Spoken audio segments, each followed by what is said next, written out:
This is Aaron Heinzelman with D2Football.com. I'm talking to Ryan Atkinson, who covers Pitt State football for the Joplin Globe. Ryan, thanks for talking with me today. Hey, no problem.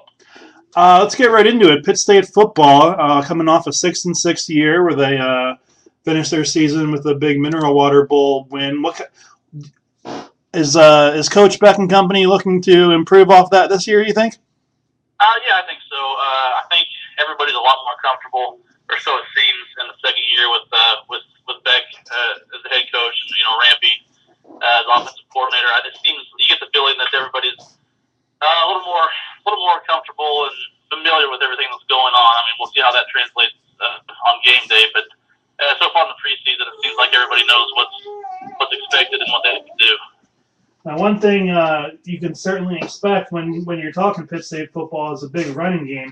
And they lost Terrence Isaac, but with Zach Dickey and Bryson Wilson coming back, do they look to have the same kind of running power they did last year? Yeah, I think that's one area that's not going to be a question mark. The running game is going to be fine. I mean, Terrence Isaac, he's a good running back. That's a key loss. But with Wilson and Solomon Watkins, the sophomore, I think the running game is going to be just fine. And, of course, Dickey. I mean, there were times last year, Dickey's quick enough and strong enough that there are times when he might make a wrong read but still break it for 30 yards or something because he's got that kind of talent as far as the running game goes. So I think the running game really is going to be it might be the best in the MIAA again. There's not really going to be a problem there. Now, one thing I've always held strong to, in my opinion, is to compete in the MIAA. You can run the ball all you want, but you need to throw the ball through the air. That's one thing that Dickey, I wouldn't say he was terrible out last year, but he's certainly not up in the top half of the MIAA. With everyone, with all the best passers leaving this year and kind of it being a wide open conference, as far as who's going to win the conference and especially who's going to step up as quarterback, do you think Dickey can step up and do what he needs to do to compete in the MIAA? Well, that's exactly the key for Pitt State this year. The days are long gone when Pitt State could line up over everybody and go undefeated or lose just one game in the MIAA. Like you said, you have to be able to move the ball, and that was the big problem last year. I mean, they were in the position to win a lot of games, but if they got down by 2 scores in the fourth quarter, it was pretty much game over because they couldn't move the ball quickly enough and score quickly enough to have a chance to come back and win. But I think I'm expecting a better season from Dickey. I'm an optimistic kind of guy, though. But I think the coaches are high on him this year. I do think that the redshirt freshman and Avanoha is going to get some looks because of his ability to throw the ball. But the coaches seem pretty high on Dickey. They're glad, they're happy with the work he put in the offseason. And I do think he'll be more comfortable this year, having 1 year under his belt under the new system. But I mean, honestly, I don't think he's going to come out and be the best passer in the MIAA or the top 3 or anything. But I do think he's going to. I think we'll see a little more accuracy and some better plays in the passing game this year. Let's move to the defensive side of the ball. Obviously, they got Nate Drilling coming back. Where on earth did he come from? And is he going to put up the same kind of numbers that he did last year in his freshman year? I don't see any reason why he won't improve. I mean, just the few times I've talked to him and everything about him, this kid knows football. I mean, it might be his first language, not even a language. I mean, obviously coming, from his family, he's grown up with it. He knows the ins and outs of the games. And I heard some coaches talking about going back and watching on film. The things he did wasn't anything they could teach him. He knew their defense may be full on some plays, but Dreiling knew what was happening, and he would be there to make the play. So I don't see any reason why he won't put up the same numbers or better this year. Than if he stays healthy, he's going to have a heck of a career. Now Pitt State was known to put up some good points last year, especially against Missouri Western, who they faced this week, and their defense didn't quite hold them in there. Have they made any improvements in the offseason? Any impact transfers or freshmen coming in that'll try to shore up some holes in their defense? I'm not sure. I mean, I don't think there'll be a lot of new faces coming in as far as transfers. I mean, there might be a few, but one thing that might help. Just the experience coming back. I think they have 8 guys coming back starting on defense. you'd like to think that would help some, just having the experience, having some older guys in there. The defensive line, you have all four guys back there, and that's going to be a key. They put the pressure on some quarterbacks. As times last year, the quarterback play has been so good now the way that if you're not putting pressure on those guys, they're going to be able to pick apart the secondary, which a lot of teams did last year and the year before that against Pitt State. You give that guy a few seconds to make his reads.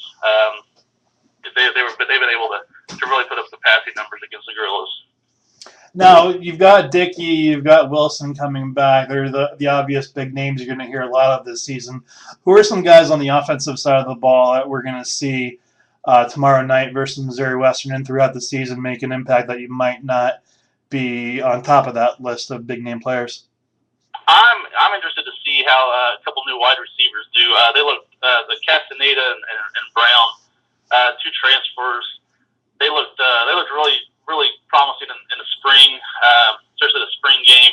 They look like they could be add some threats for the wide receiver. The Gorillas have some good receivers, but these guys seem like they have the size, they have the speed to create some separation in the secondary and make some plays. So I'll be interested to see how that works, if they can get open and if Dickey can find those guys. Now, the Gorillas open tomorrow night with Missouri Western in St. Joe, a game I'm going to be at. Give me your prediction for the final score of the game. I think it'll be a good game like last year's was. Pitt State always, even when they're towards the top of the league, they always struggle at Spratt. It's always a tough place for them to play. I think it's going to be another game like last year, high scoring. I just don't know. I don't know if the Pitt State defense, even though Western has the new kid, that's Partridge at quarterback, I don't know if they'll be able to slow them down just quite enough this early in the season. So I'm thinking something like 40 to 34 Western, somewhere around there. I'm thinking about 6 points. Do you think Pitt State is going to be able to crack the 500 mark, get back into a bowl game, and even possibly the playoffs? I think they'll be a better team. Coach Beck says he feels like they're more talented across the board than they were at this point last year. I think they'll have a better year than they did last year. I'm thinking, looking at the start of the year, of course, a lot can happen. I'm thinking a loss to Western, a loss to Northwest, maybe Washburn. So I'm thinking they'll 3-4 losses, but I definitely think they'll have a winning year this year. All right, now, Pitt State being right across the state line from Joplin. We all know about the May 22nd tornado down there, devastating to the town of Joplin. Tell me what kind of things the Pitt State football team did to help out in Joplin in the days and weeks afterward.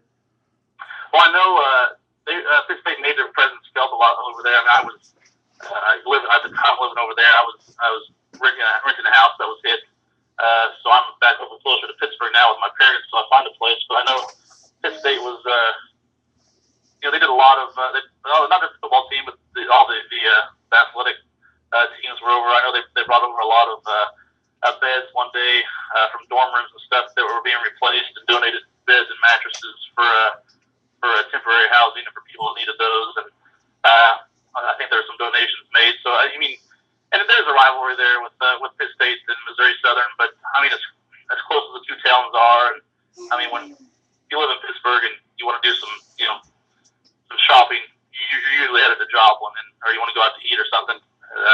A lot of people, 171 in between Joplin and Pittsburgh is heavily traveled. A lot of people go back and forth, so it's a pretty close community, and a lot of people in Pittsburgh, and especially Pitt State, did a lot to help Joplin after that tornado. Yeah, the whole region really stepped up to help. The volunteer hours down there were just incredible in the weeks afterward. Ryan Atkinson with the Joplin Globe. I appreciate you talking with me today. I found you on Twitter today. What's your Twitter handle?